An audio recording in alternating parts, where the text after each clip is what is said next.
Konflik memanas di Syria dan Timur Tengah. Ternyata sudah direncanakan dan ada dalangnya. Siapa mereka? Ayo kita lihat. Pasukan Israel telah melancarkan serangan di Suriah pasca runtuhnya rezim Presiden Bashar al-Assad. Keruntuhan rezim itu kemudian juga dimanfaatkan Israel untuk menyerang Iran, musuh bebuyutannya.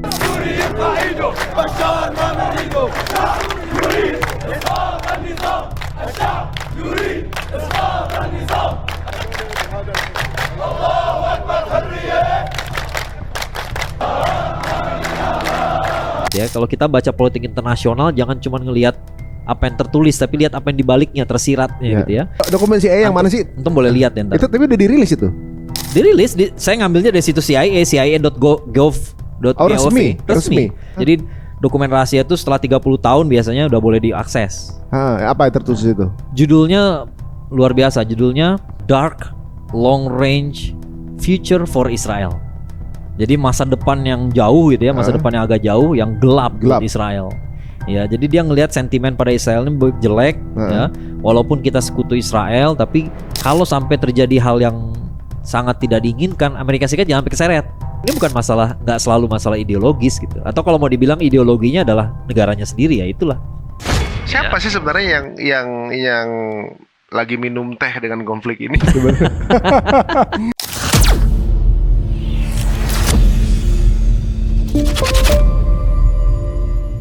Assalamualaikum warahmatullahi wabarakatuh. Apa kabar semua pemirsa Cerita Untung? Terima kasih untuk semuanya yang masih support dan juga memberikan banyak masukan kepada kami. Dan terima kasih juga, alhamdulillah udah bisa kembali lagi aktif untuk kemudian memberikan konten-konten baru ya. Kemarin mohon maaf ada sedikit isu kesehatan. Udah berumur soalnya kita ya. Ya alhamdulillah kemarin kita juga telah membahas satu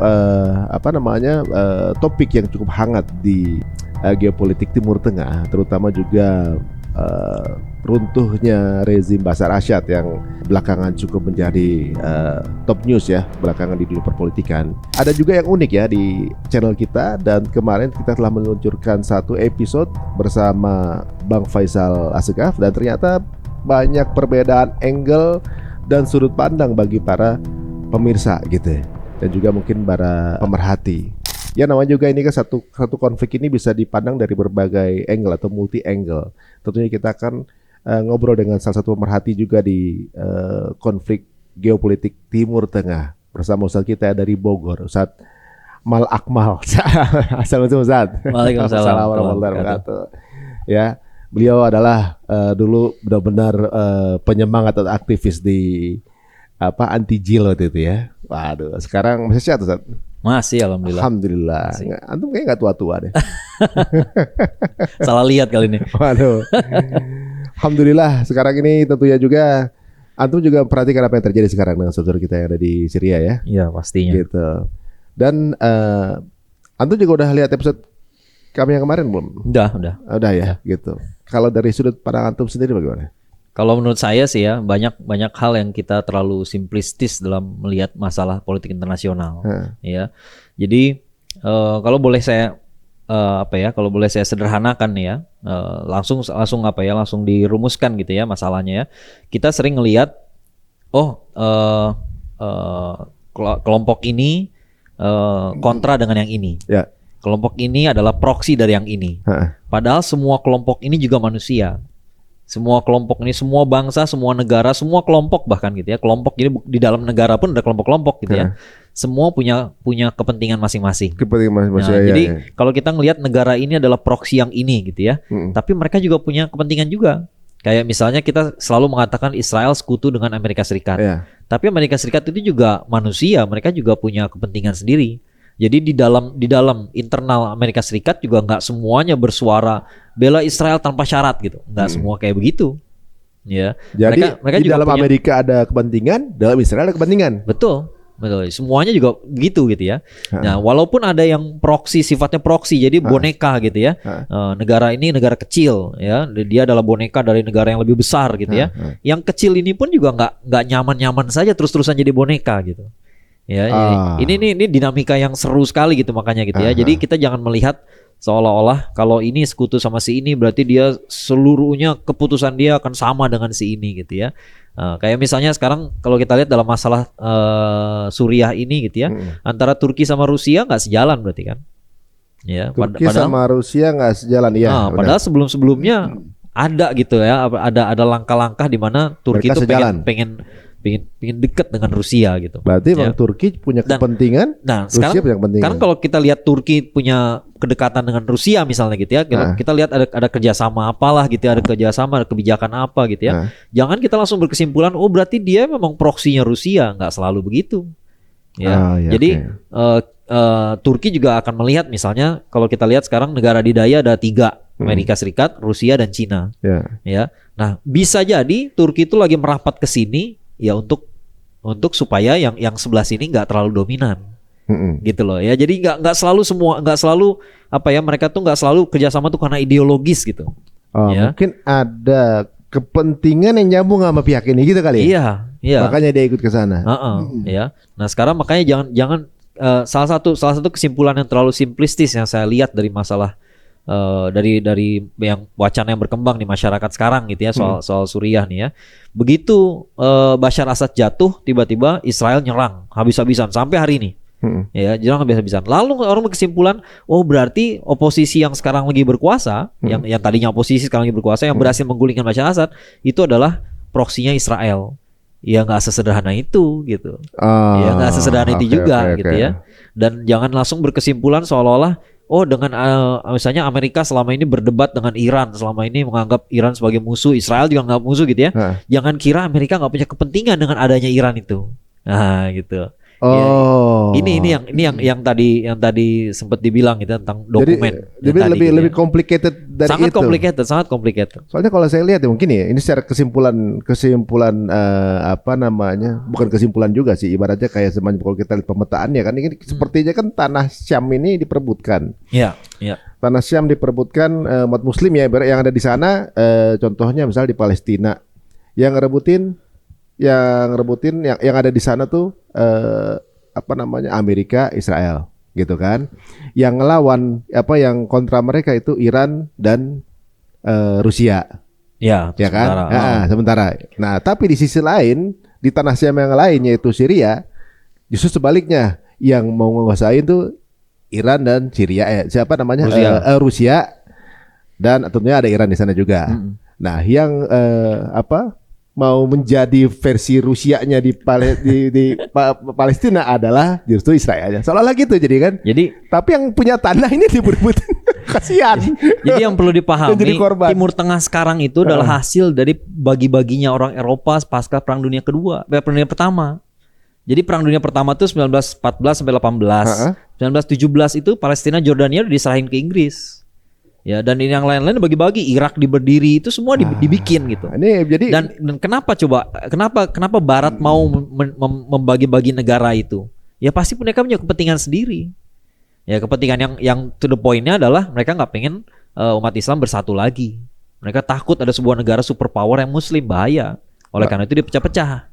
Gitu. Karena 1300 tahun ketika itu bergabung nggak bisa dipecah-pecahin gitu. Susah kan, bahaya gitu. Ya, jadi ini yang perlu dipahami gitu. Jadi kalau kita lihat sekarang negara-negara Timur Tengah, mereka masing-masing punya kepentingan juga gitu. Apa memang kepentingan itu didesain oleh mereka biar nggak akur-akur?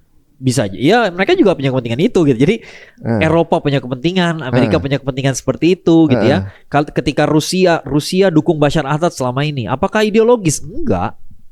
Ya enggak lah gitu ya. Apa dong alasannya? Ini yang saya sedihkan gitu. Makanya saya nggak cuma bicara masalah Suriah doang gitu ya. Ketika kita lihat politik internasional, kita tuh jangan langsung berpikir nih masalah ideologis. Ketika dulu masalah Rusia sama Ukraina, berapa sih yang berdalil langsung mengatakan, oh Rusia inilah sekutu umat Islam di akhir zaman nanti. Banyak. Langsung ke situ loh, langsung baper semua, tiba-tiba langsung merasa kayak Rusia adalah penolong gitu ya. Rusia ini adalah harapan kita, padahal dia punya kepentingan aja.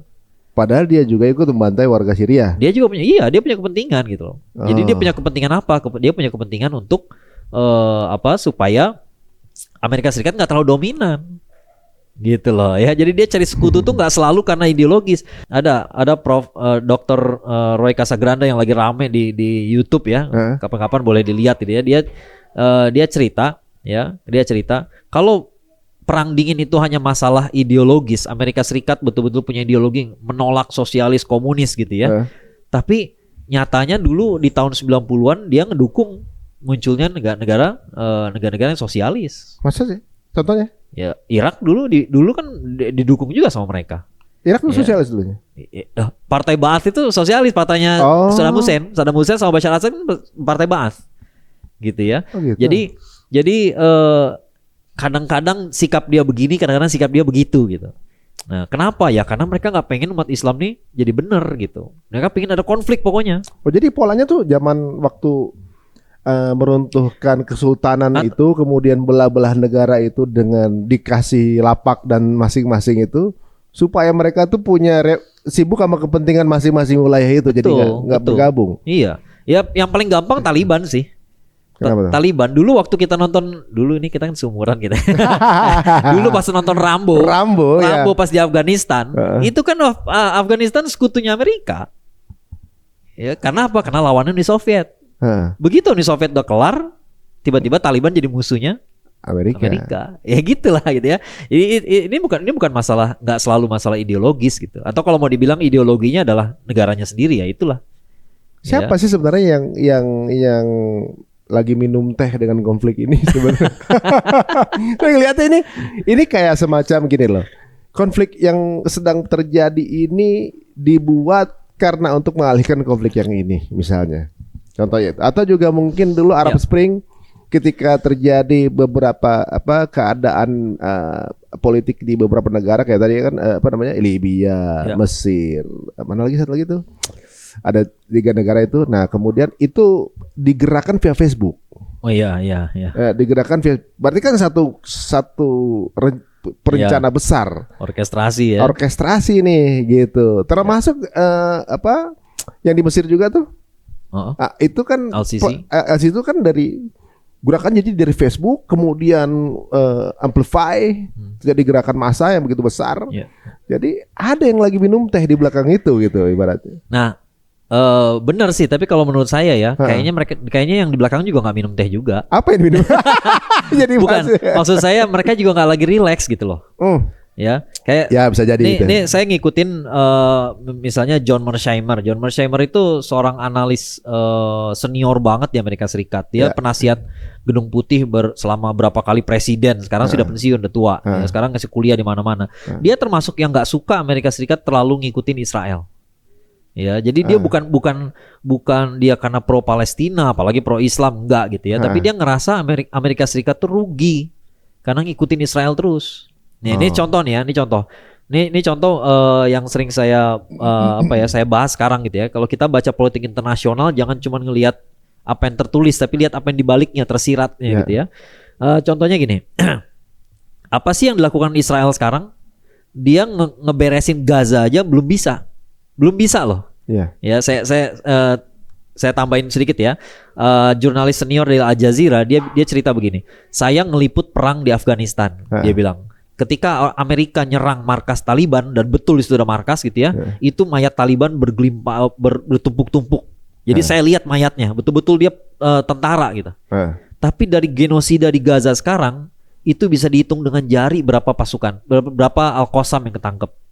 Selalu korbannya itu perempuan, anak-anak, orang tua, warga sipil. Artinya apa? Artinya bagi Israel mereka nggak merasa berhasil, karena yang dihancurkan bukan tentaranya itu masih hantu katanya.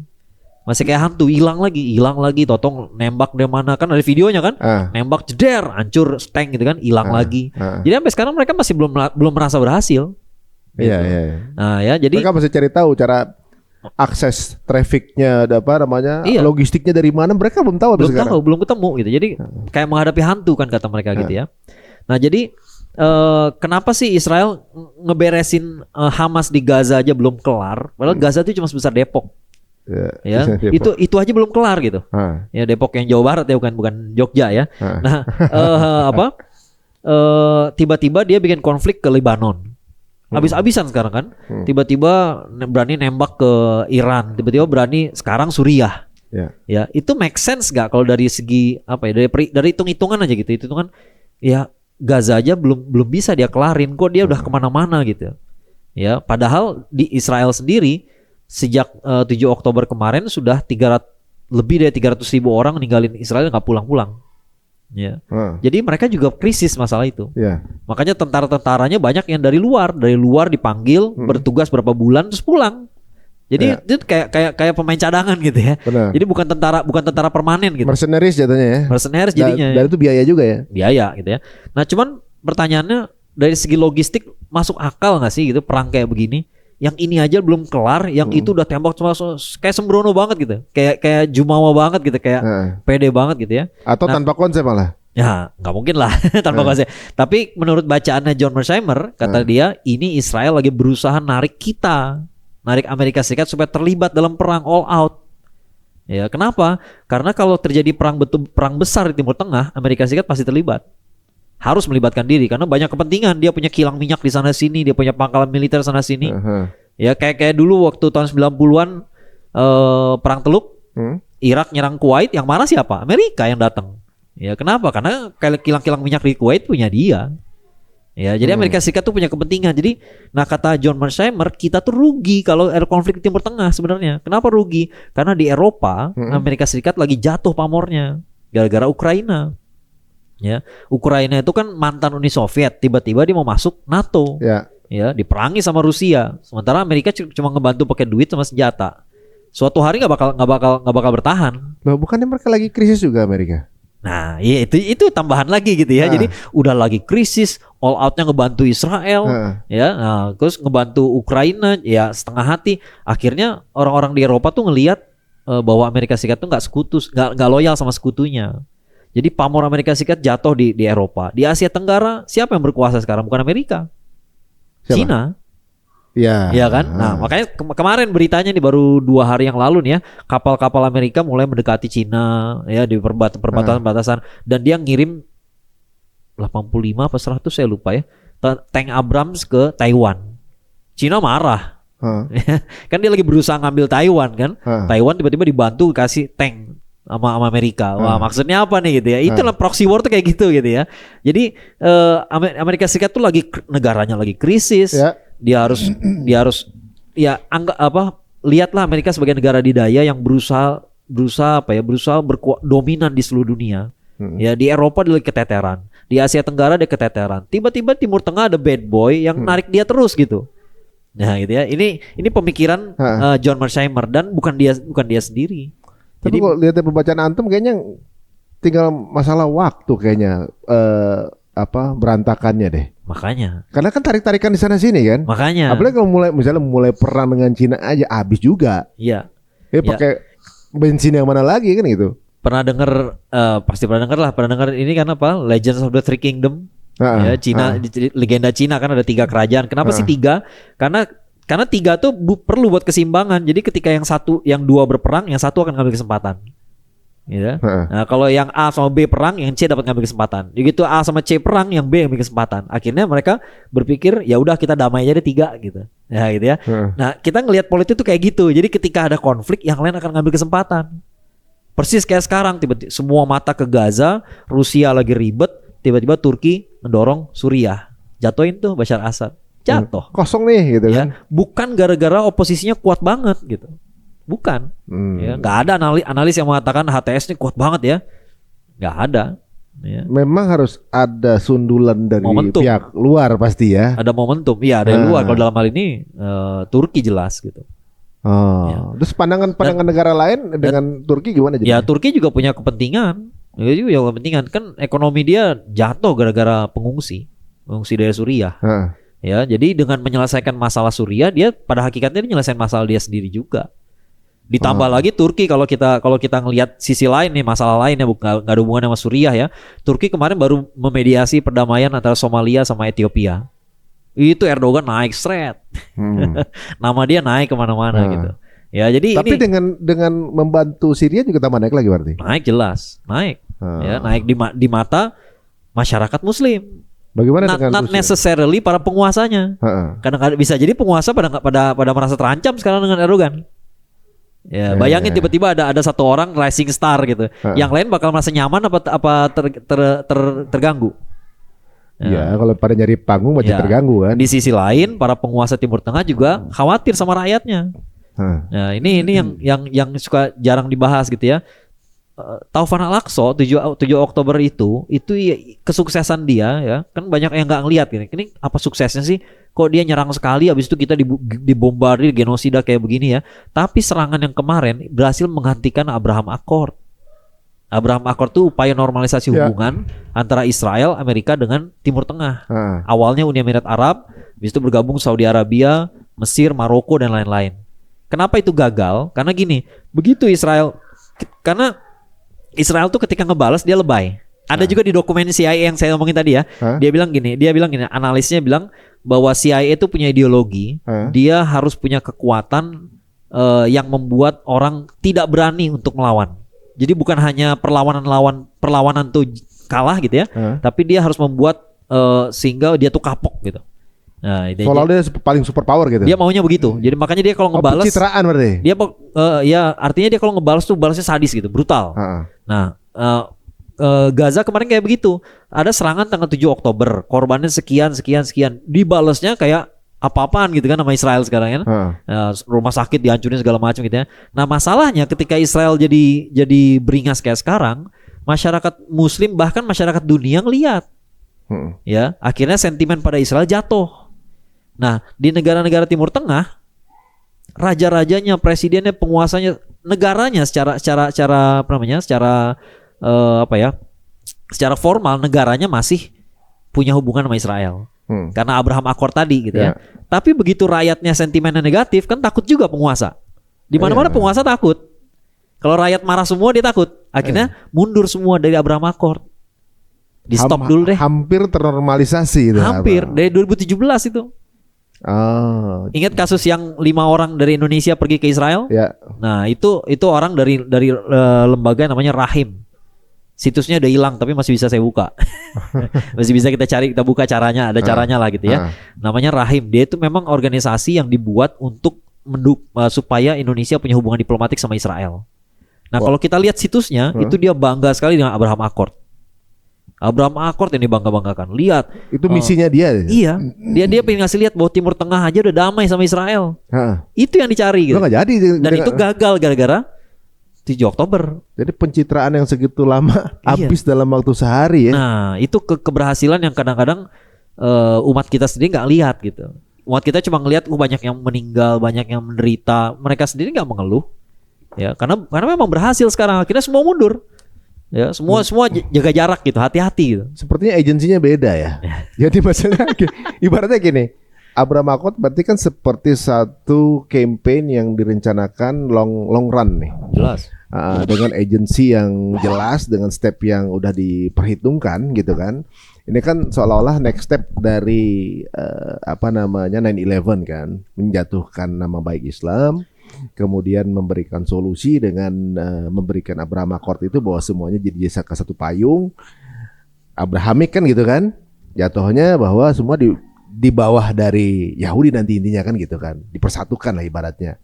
Dan campaign tersebut berjalan kemudian hancur dalam waktu sehari semuanya yang udah disusun bertahun-tahun akhirnya nama baiknya langsung hilang begitu aja. Tapi memang kalau andaikan ada secara komunikasi agensinya sepakat sih sebenarnya ketika mau nyerang, tak dulu kita udah nyusun lama loh kemarin. Masa kita mau habisin kita? Pasti ada pemikiran itu. Masalahnya kan? memang kayak negara-negara besar kayak Amerika tuh biasa main dua kaki kayak gitu. Jadi standar ganda jadi. Jadi dalam dokumen CIA itu disebutkan bahwa kita memang sekutu Israel dan nggak bakal mundur dari situ. Tapi ada salah satu rekomendasinya nanti dokumen CIA yang mana sih? Antum boleh lihat ya ntar. Itu tapi udah dirilis itu. Saya ngambilnya dari situs CIA.gov.gov. Resmi. Ya karena itu data dokumen rahasia yang udah di declassified. Jadi dokumen rahasia itu setelah 30 tahun biasanya udah boleh diakses. Apa yang tertulis itu? Judulnya luar biasa. Judulnya Dark Long Range Future for Israel. Jadi masa depan yang jauh gitu ya, masa depan yang agak jauh, yang gelap buat Israel. Ya, jadi dia ngelihat sentimen pada Israel ini jelek, ya. Walaupun kita sekutu Israel, tapi kalau sampai terjadi hal yang sangat tidak diinginkan, Amerika Serikat jangan sampai keseret. Tuh. Oh, itu justru itu untuk kepentingan Amerika ya? Oh iya dong. Kirain juga mereka juga ada agenda dengan Israel juga. Ya gitulah gitu. Jadi kan biasa di mana-mana juga ada agen ganda, ada yang berusaha masukin misi apa, tarik ulur gitu loh. Jadi memang Amerika Serikat tuh pendukung utama Israel itu betul, nggak salah. Cuman orang Amerika juga manusia, mereka nggak mau kalau Israel suatu hari bakal harus bubar, harus hancur, mereka nggak mau ikutan. Jadi di sini sampai ada rekomendasinya nih. Nah, coba ya. Nih, jadi rekomendasinya Amerika Serikat harus memberikan penekanan sebagai berikut. Satu continuing support of Israel, jadi meneruskan dukungan pada Israel, but within a more even-handed overall regional policy. Tapi dengan kebijakan regional yang lebih berimbang. Jadi jangan terlalu dukung banget, manjain banget gitu Israel ya. Israel disuruh ngalah sedikit lah gitu. Ya, willingness to meet legitimate requests from moderate Arab entities for modest levels of military, technological, and economic assistance. Jadi artinya kalau negara-negara Arab yang moderat, yang dianggapnya teman dia gitu ya, dia minta bantuan militer, teknologi, dan ekonomi, ya dibantu gitu. Ya, jadi jangan ya dia antara Arab sama Israel pasti dia dukung Israel. Tapi Arab kalau minta sesuatu ya dibaikin juga gitu. Ini sama kayak Belanda ketika jajah kita, ada politik etis gitu. Udah nih pribumi biar nggak marah-marah terus, bikinin sekolah lah. Nah gitu, kasih pendidikan lah dikit ya. Kayak gitu ya. Jadi mereka nggak berpikirnya genosida, bunuh semua orang Arab, nggak gitu mikirnya. Oh, berimbang dikit ya. Iya, mereka hati-hati gitu ya. Willingness to say no to certain requests from Israel in the knowledge that it has nowhere else to go. Ya, jadi dia harus mau mengatakan tidak kepada beberapa permintaan dari Israel. Loh, berarti kalau itu memang di state di situ, iya, membuktikan berarti memang ada ketergantungan atau keterikatan Amerika dengan Israel. Itu sebabnya apa? Emang ada kontrak awal apa gimana? Ya, macam-macam. Ya. Maksudnya kan ini, ya, kalau Israel baru lahir, Amerika duluan. Kenapa pasal itu khusus buat Israel, gak ada buat negara lain? Bukan Amerika aja gitu ya. Sekarang nanyanya misalnya dulu Inggris gitu. Kenapa sih Inggris deklarasi Balfour ya? Balfour kan Menteri Luar Negeri Inggris, tiba-tiba bikin Balfour Declaration. Dia mengatakan bahwa Inggris berkomitmen membantu pendirian negara Yahudi.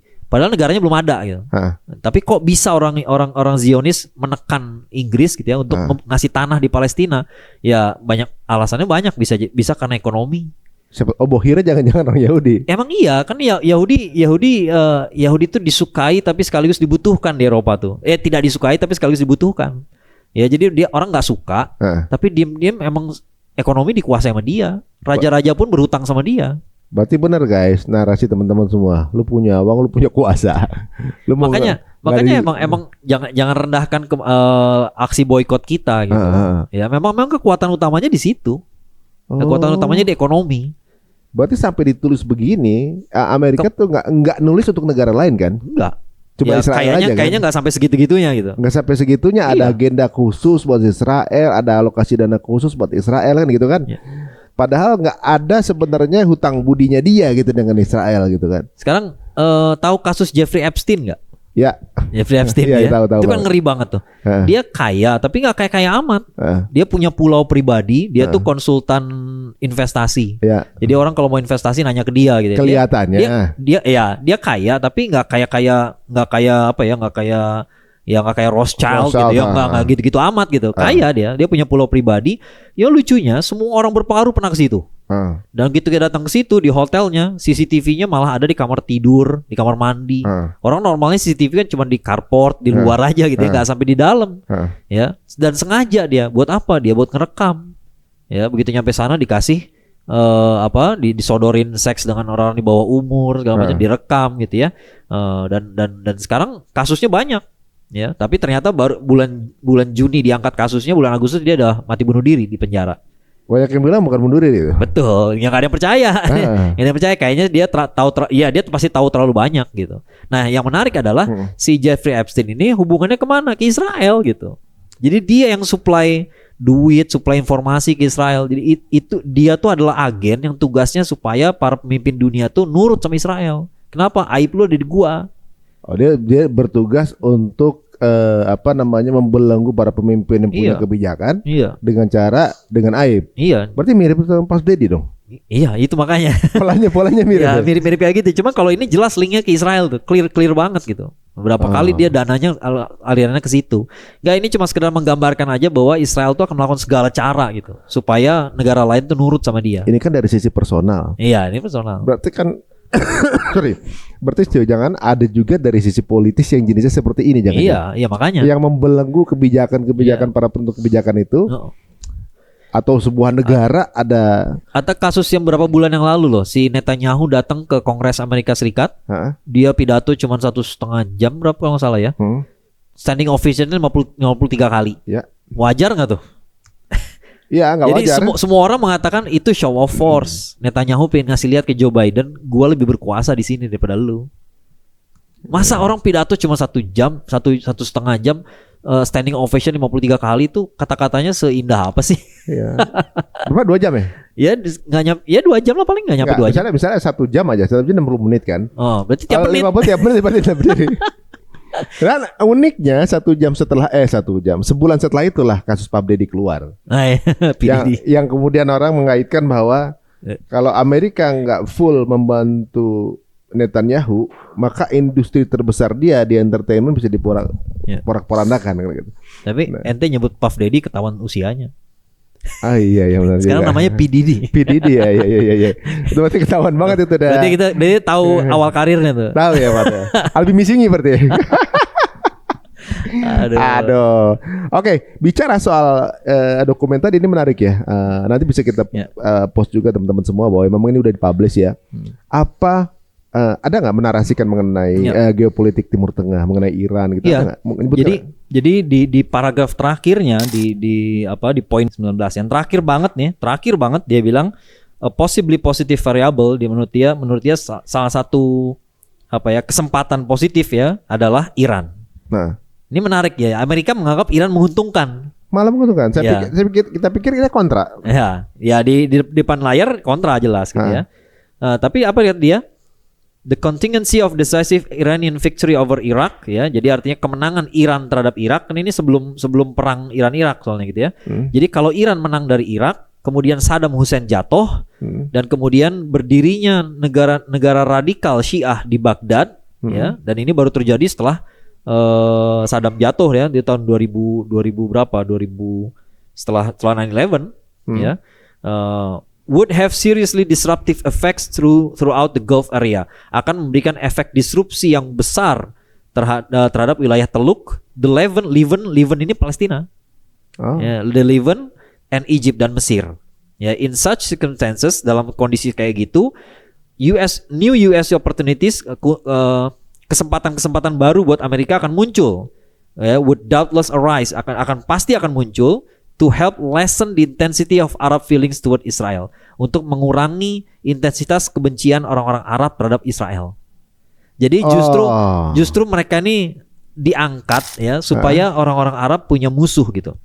Saya nggak mengatakan bahwa kita nggak perlu kalau gitu kita nggak perlu curiga lagi sama Syiah, ya nggak gitu.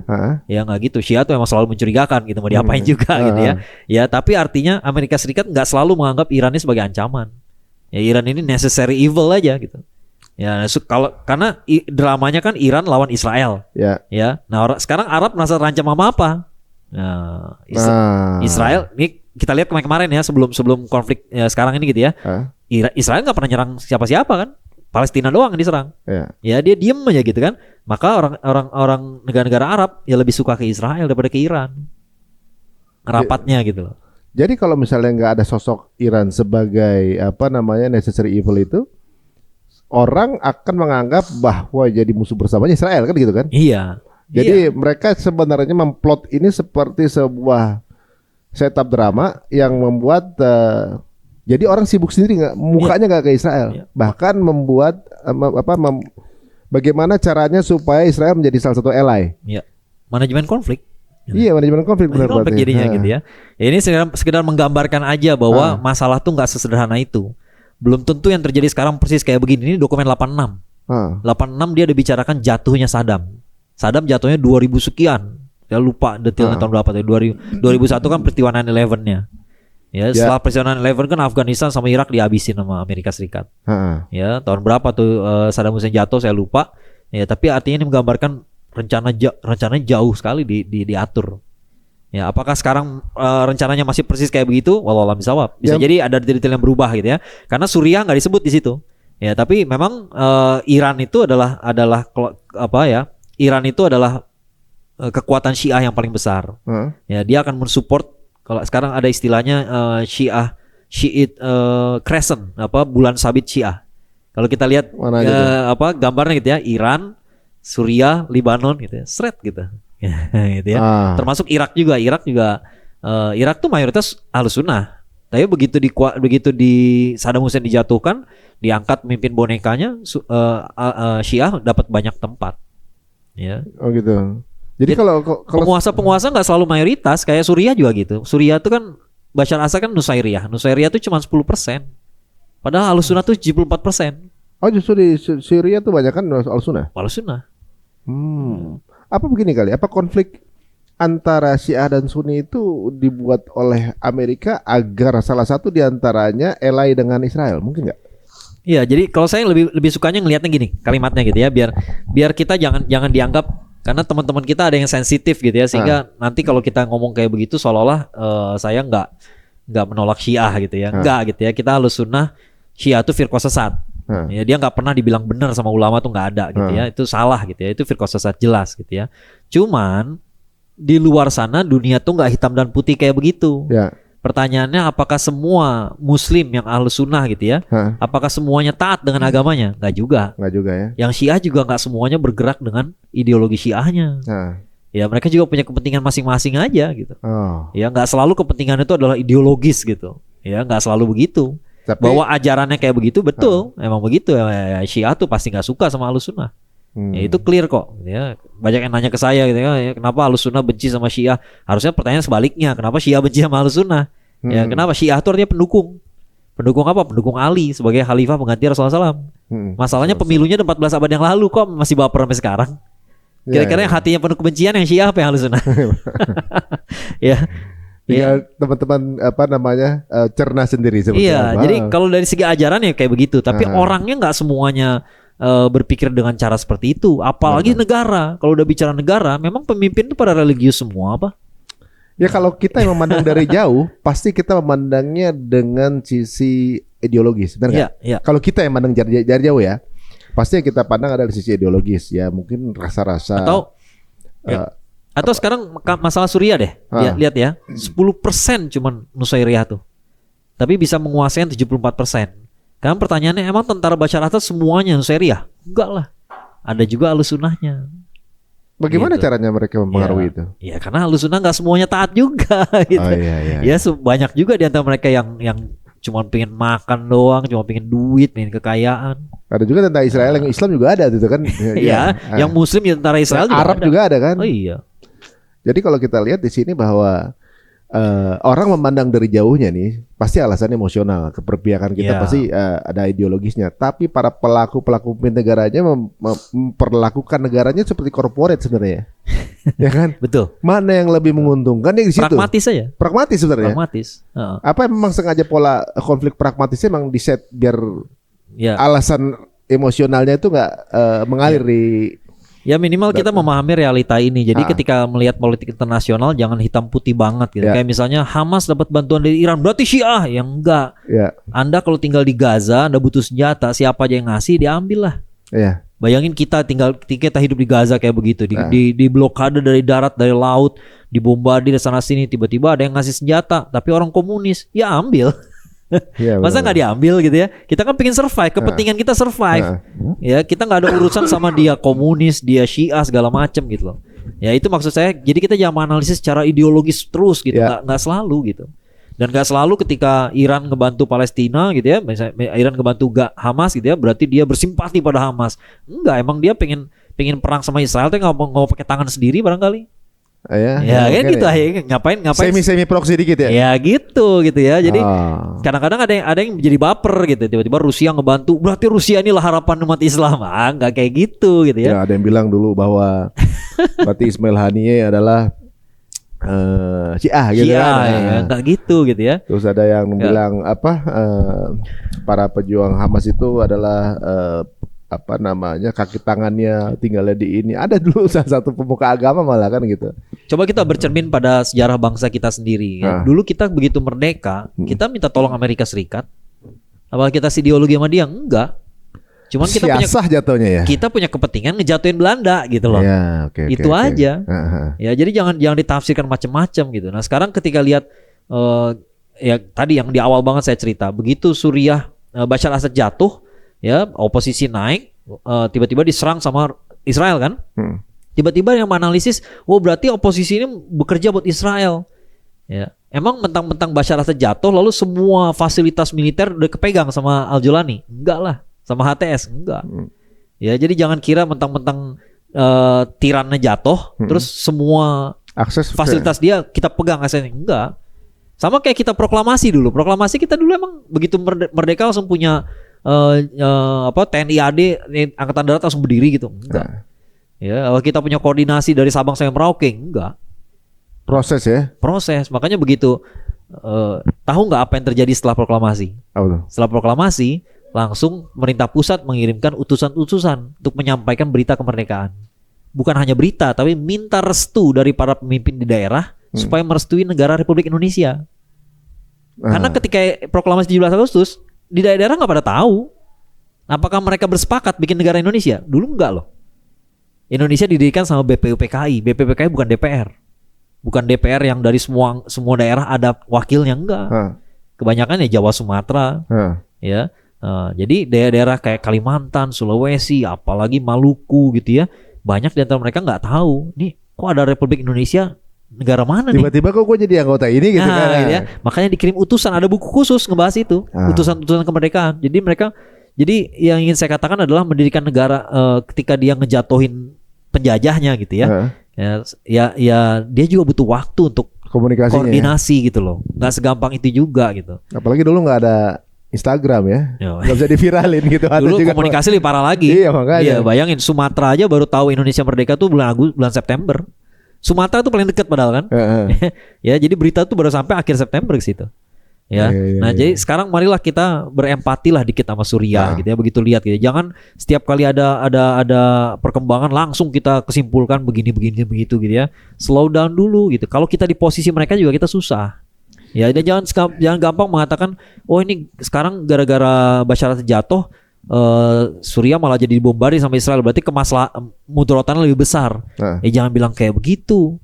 Ya, orang-orang Suriah tuh banyak yang anaknya udah hilang 13 tahun, ada yang 10 tahun, ada yang 40 tahun di penjara. Penjaranya kayak gitu penyiksaannya gitu. Kan sekarang udah kebongkar semua gitu, cara penyiksanya kayak apa. Gak usah disiksa, saya ngelihat ruangannya aja lah. Ngelihat ruangannya aja udah siksaan sendiri kan. Ya, bayangin orang masuk ke ruangan itu gitu ya, nggak usah dipukulin juga udah siksaan, itu gelap, nggak ada apa-apa. Satu ruangan 4x4 isinya 60 orang, 40 orang, 50 orang. Dalam keadaan ada yang hidup, ada yang mati kan gitu. Tidur aja ada yang tidurnya gantian, tidurnya duduk, nggak ada yang tidur, nggak ada yang berbaring gitu, tidurnya duduk dan gantian. Iya, itu mah pelan-pelan sih tuh ya. Dan kalau diceritain tuh kalau ada yang mati, dia ketok pintunya. Datang sipirnya, ada apa? Ada yang mati. Oh iya, nggak langsung diambil mayatnya. Nanti aja. Itu bagian dari siksaan psikologis gitu. Kebayang nggak sih kita di ruangan kejepit kayak gitu? Ya saya bilang itu sih nggak usah disiksa aja, itu udah siksaan itu. Ya, masuk situ aja udah bakalan mati kan? Iya. Gitu. Belum kita bicara siksaan-siksaan yang sekarang udah dibicarakan. Sekarang kalau Anda jadi warga Suriah apa Anda memilih disiksa kayak begitu, atau memilih atau lebih baik kita perang habis-habisan sama Israel, kita mati di bom Israel, lebih baik menurut saya. Ya, kalau kita punya sanak saudara gitu ya, hilang di mana dia, di penjara Sernaya, mati apa enggak nggak tahu. Ya soalnya kan, dan barangkali lebih baik mati gitu daripada tahu dia disiksa ya. Iya, ya kan? Ya. Sian, ya. Nah sekarang bandingin dengan nasib mereka dibombardir minimal kita tahu mati apa enggak gitu. Tapi minimal die fighting. Udah gitu matinya syahid gitu kan, insya Allah gitu ya, kan. mati berjuang kan gitu. Iya, daripada kayak begitu gitu ya. Jadi jangan berempati lah sedikit ya. Masa Anda mau mengusulkan apa? Anda mau mengusulkan bahwa Bashar Assad biarin aja dulu? Ya enggak lah. Jadi itu sadis banget itu usulnya. Beritanya kan dengan runtuhnya rezim Bashar Assad ini kan warga Syria happy gitu ya. Iya. Bersukacita gitu. Jelas. Kan. mengenai beberapa wilayahnya diambil Israel itu hal lain gitu ya. Iya. Ya itu tadi yang saya bilang ketika Bashar al-Assad jatuh, oposisi naik, dia nggak langsung bisa koordinasi. Nah kalau kita jadi Israel begitu lihat, dia lagi bingung nih ya, serang sekarang. Jadi wajar gitu, wajar musuhnya ambil kesempatan tuh wajar gitu. Jangan malah orang Suriahnya disalahin gitu. Lu sih ngejatuhin Bashar al-Assad, ya nggak bisa begitu. Lu sejahat kayak begitu ya harus jatuh. Ya harus jatuh. Bang, rekornya Assad apa aja sih deh? Aduh, ya 2011 tuh pertama kali mata orang Indonesia terbuka lah soal Suriah, termasuk saya juga. Saya baru tahu masalah Suriah tuh 2011. 2011 tuh, jadi si Bashar kan mewarisi kedudukannya dari bapaknya Hafiz al-Assad ya. Hafiz al-Assad tuh tahun 70 dia naik tahta. Bashar al-Assad tahun 91 kalau saya nggak salah ingat ya. Tahun 90-an dia jadi presiden. Dan dari bapaknya pun udah brutal gitu ya. Tapi tahun 2011 itu jadi Arab Spring. Ya Husni Mubarak jatuh di Mesir. Mesir sama Suriah tuh selalu nyambung dia. Ya jadi tren yang terjadi di Mesir selalu nyambung sama Suriah gitu ya. Dulu bahkan Mesir Suriah tuh pernah jadi satu negara, republik. Dulunya ya? Iya pernah sebentar doang. Nah zamannya Gamal Abdel Nasser. Ya. Assyria bukan ya? Apa? Bangsa Assyria? Enggak, zaman Suriah udah jadi negara gitu ya. Tapi dia sempat bersatu sebentar doang ya. Nah, begitu dia Husni Mubarak jatuh di Mesir, jadi keributan di Libya segala macam gitu ya. Yang di Suriah juga ngelihat. Maka anak-anak ada 14 orang anak-anak kalau nggak salah ingat, anak SMP. Coret-coret di dinding. Coret-coretnya apa? Kalau dalam bahasa Inggrisnya your turn doctor. Karena Bashar al-Assad tuh dokter, ya giliran Anda dokter. Nah, cuma gitu doang ngomong gitu ya. Giliran Anda artinya bentar lagi ente jatuh gitu.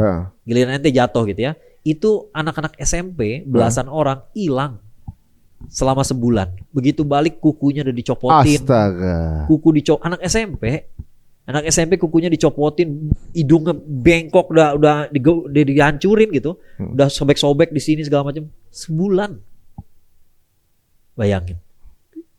Itu yang menyebabkan warga Suriah akhirnya nggak tahan. Akhirnya kepala-kepala suku Suriah tuh kumpul dan mereka ya udah kayak apa ya, perang adat, pernyataan adat gitu. Udah kita nggak bakal berdamai lagi. Udah nggak tahan gitu mereka. Barulah perang. Jegar. Tapi selama 5 tahun belakangan kita nggak terlalu dengar lagi ceritanya kan. Ya dari sebelum pandemi lah cerita Suriah itu udah berkurang ya.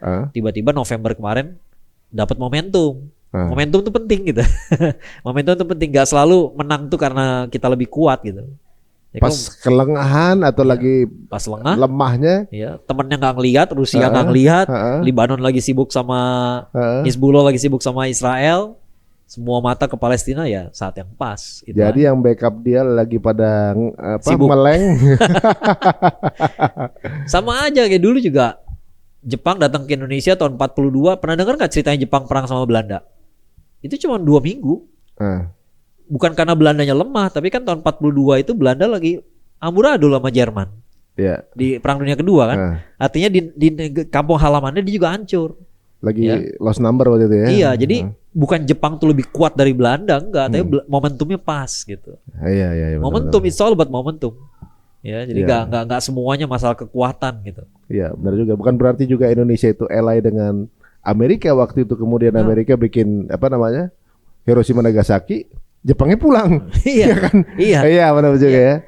Makanya kita berani proklamasi karena Jepang udah kayak anak ayam kehilangan induknya gitu. Artinya tentaranya masih ada di Indonesia kan, masih banyak tentara Jepang itu. Termasuk tapi ya mantan saya dulu juga begitu. Saya nggak pengen ngungkap. Oh jangan. Saya lupa di podcast. Saya lupa kan ngobrol. lupa apa? Sorry. Yeah. Oh gitu. Jadi memang banyak yang ketinggalan memang warga Jepang itu. Gak tega mau ngomong lebih. Boleh buat lah. Apa boleh terlanjur. Ya itu ya. Jadi kita sekali lagi kita ngeliat politik internasional jangan terlalu simplistis. Terlalu awam banget ya. Nah, jangan terlalu gampangan banget. Termasuk kemarin ketika Al-Jolani bilang kami nggak punya niat berperang lawan Israel. Tiba-tiba langsung bilang ini mengkhianati perjuangan. Apa yang Anda harapkan dari dia gitu loh. Dia tuh baru naik. Apakah dia udah kuasai semua? Belum. Jadi dia nggak bisa dia bilang saya akan melawan Amerika Serikat, Israel, semuanya Dajjal saya lawan gitu ya. Ya datang semua nanti. Iya. Ya, jadi emang nggak bisa begitu. Sama kayak dulu Amerika Serikat tinggalin Afghanistan. Ya, orang pada protes, orang pada pingin Taliban ini ngelawan segala macam. Dia malah merapat ke Cina.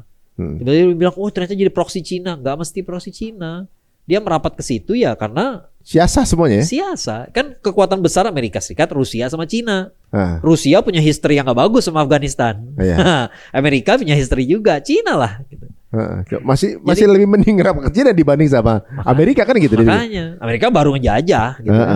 Ya, dan Amerika keluar dari Afghanistan karena kehabisan duit, bukan karena Afghanistan berhasil ngusir Amerika. Momentum juga itu. Momentum. Ya. Jadi orang baru naik, jangan diharapkan dia tiba-tiba ngelawan semua. Kalau mau pakai dalil nih, nih saya juga ngajar Sirah Nabawiyah gitu ya. Kalau mau pakai dalil, Rasulullah SAW memang ngelawan semuanya sekaligus. Enggak. Ada 3 kabilah Yahudi di Madinah ikat perjanjian dulu. Jangan berantem dulu. Nanti begitu cari masalah, sikat satu keluar, Bani Nadir keluar, Bani Qainuqa keluar, Bani Quraizo dieksekusi setelah perang Ahzab. Satu-satu. Ya, ada Bani Sulaim, Bani Gotofan di sekitar Madinah bandel, disikatnya belakangan, terpisah gitu. Nggak langsung semuanya. Saya deklarasikan semua perang dengan semua yang memusuhi Islam, ya, repot. Ya, semuanya harus pakai siasah. Siasah. Makanya politik dalam bahasa Arab siasah. Siasah, konsep segala macam juga sih. Zaman Nabi di Mekah outnumber kan kalah jumlah. Iya. Buktinya dia memilih untuk berstrategi kan ke Madinah kan. Enggak tiba jadi martir. Gue gak takut, gue Nabi nih gitu kan. Iya. Udah juga. Iya. Gue gak takut, gue Nabi bodo amat lo gitu. Kalau pakai logika kita kalau pakai logika juga Rasulullah SAW sih pasti dijaga sama Allah gitu. Tapi pengikutnya gimana? Sahabat-sahabatnya gimana? Ntar habis disikat semua. Iya benar. Ya, kan? Maksudnya nggak ada edukasi yang kita bisa terima juga. Dan kita nggak bisa belajar, betul. Itu poin penting banget itu. Ya. Nah gitu. Itu jadi jangan berpikir gerasa gerusu ini tuh bukan masalah konflik antar kita sama tetangga kita gitu. Ini negara sama negara gitu loh. Ya. Siapa tahu itu juga statement itu pun bisa aja siasah kan. Iya, high stake gitu. Taruhannya besar gitu. Ya, jadi jangan mengharapkan kayak Erdogan kan udah berkali-kali dihina-hina terus. Ini kenapa Erdogan masih begini aja, masih belum ada statement begini, belum putus hubungan sama Israel segala macam gitu ya. Emang Anda kira Erdogan udah berhasil mengislamisasi Turki? Belum. Ente kan sering ke Turki. Coba Turki emang Turki udah pada ketutup semua tuh. Kagak. Rakyatnya masih sekuler sih. Jadi Erdogan itu harus memanage itu gitu. Dia nggak bisa tiba-tiba mengatakan, "Wah, sekarang syariat Islam tegakkan." Jadi memang Turki bukan negara Islam, tapi negara Islami. Ya, bukan negara. Kalau mau nyari padanan dalam Sirah Nabawiyah, Erdogan tuh kayak Najasyi. Najasyi itu penguasa Ethiopia, Habasyah. Cuman dia doang yang Muslim. Rakyatnya masih Nasrani. Iya, benar. Gimana tuh manage-nya? Apakah dia harus mengatakan kita terapkan syariat Islam, bodo amat lu nggak Muslim? Nggak gitu kan? Dan Rasulullah nggak menyalahkan. Sampai akhir hayatnya Habasyah masih begitu, Ethiopia masih begitu. Jadi intinya kayak, tapi lebih baik pemimpin yang begitu dibanding rakyatnya yang begitu pemimpinnya enggak kan gitu kan. Karena penentu kebijakannya kan yang gitu kan. By the way, Suriah tuh kalau kata guru kami Ustadz Ugi Soeharto, Suriah tuh antitesisnya Bahrain. Karena Ustadz Ugi pernah di Bahrain. Antitesisnya Bahrain. Suriah itu mayoritas Ahlussunnah, pemimpinnya Syiah Nusairiyah. Lihat sadisnya kayak apa. Bahrain sebaliknya, 55% Syiah. Justru Ahlussunnahnya 15% kalau nggak salah. Cuma 15%. Tapi damai kan? Gak ada apa-apa. Pemimpinnya Ahlussunnah? Ahlussunnah. Jadi kalau kita memimpin, kita bisa adil sama mereka. Kita nggak jahat. Tapi kalau mereka memimpin ya kayak gitu tuh. Ya itu menarik tuh. Emang rekor pembantaian yang terjadi yang selama Bashar Assad ini kan lagi terbuka-terbukanya di penjara Sydney ini kan. Angkanya sih serem. 200.000, 300.000 korbannya. Karena dia ngancurin negaranya sendiri.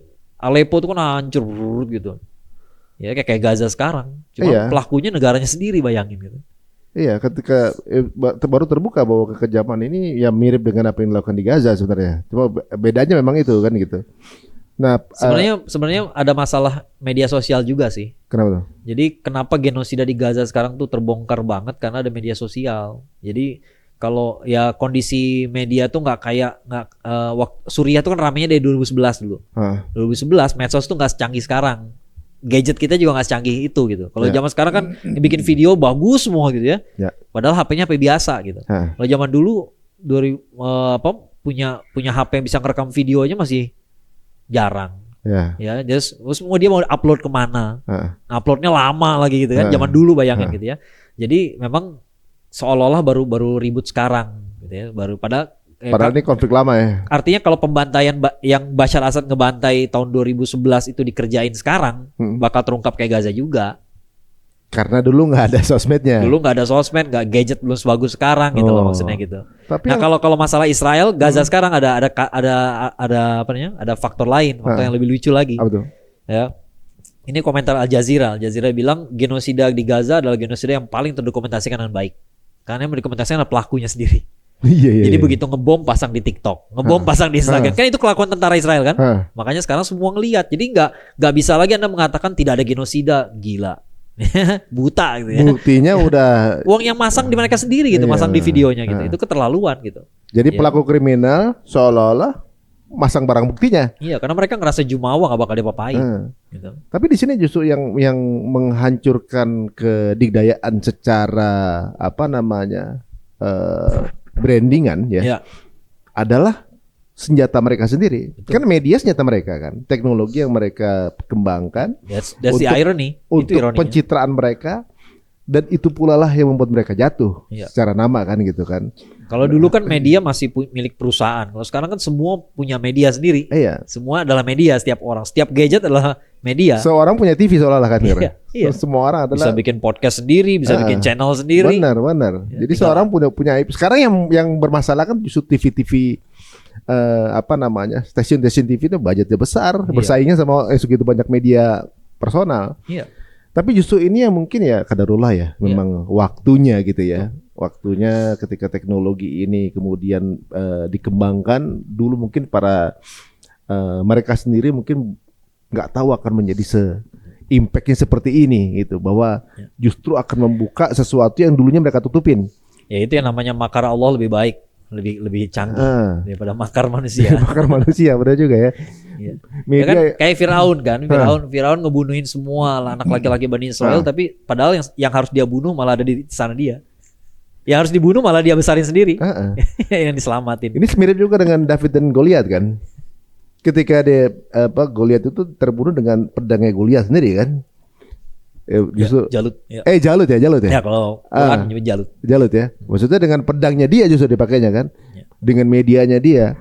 Tapi ini ya berarti teman-teman yang punya media apapun bentuknya, followernya berapa, berarti punya peran di situ ya. Punya peran. Bersuara, kemudian menunjukkan keberpihakan kemana gitu, atau boykot. Netizen Indonesia canggih loh. Netizen Indonesia kan takut banget sama Israel. Iya. Karena netizen Indonesia bisa tahu nomor teleponnya. Benar.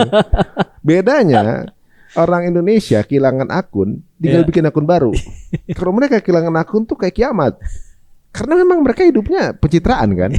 Gitu. Ya ini hebat juga lah netizen Indonesia. Ada fungsinya juga tanda jempol kalian ya. Mudah-mudahan ya ini menjadi pemberat pahala teman-teman semuanya. Jadi kalau sekarang nih pandangan dari antum sendiri, bagaimana cara kita memandang dengan fair?